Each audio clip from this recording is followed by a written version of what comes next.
My name is Walter Feinberg. I've been a professor in the Department of Educational Policy Studies since 1967, when I came as a young assistant professor at a time when most of my students were older than I, and they gradually got younger and younger, and my colleagues got younger and younger, and I wound up the oldest person in the department and decided a few years in that role to retire.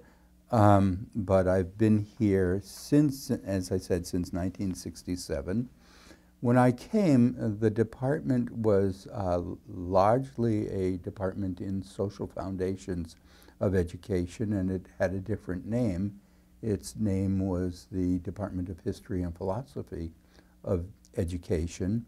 And much of its work was centered around the relationship between school and society, which had been a very normal way of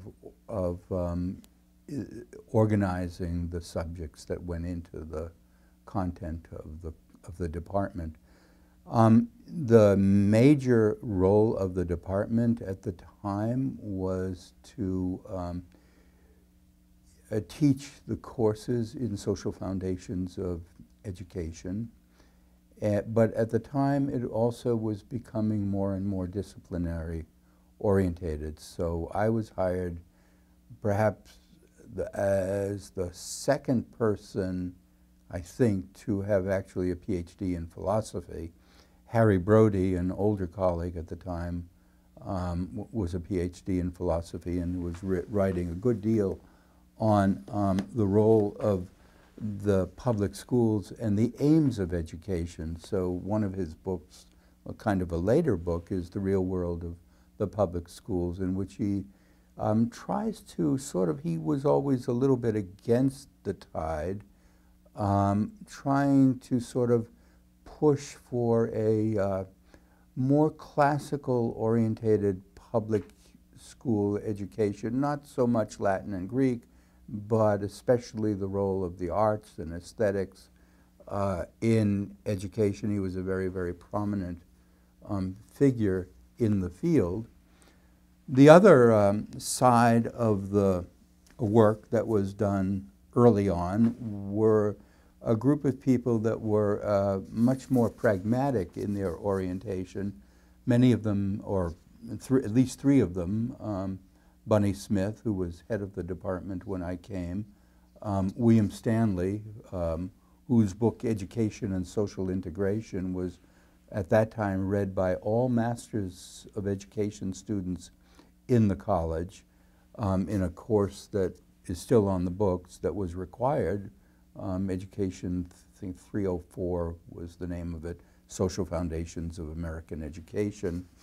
And this book is an argument that the role of public education needs to be social integration. And its impetus, of course, was the significant, great immigration movements of the 1900s, the early 1900s.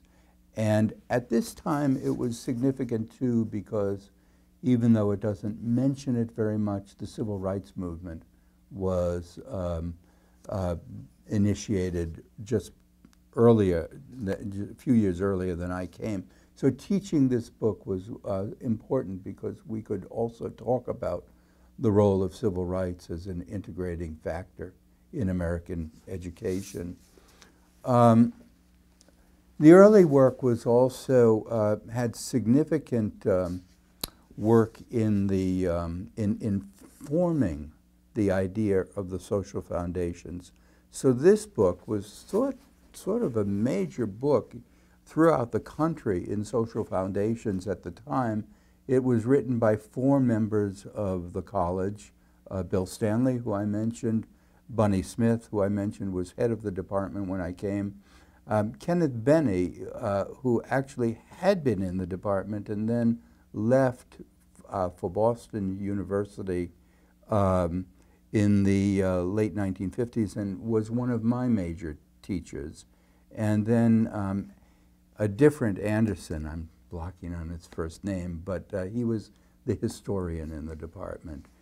So this book has a very significant role in the foundation of the field nationally. And now I don't think it's used much, but at that time it was very important.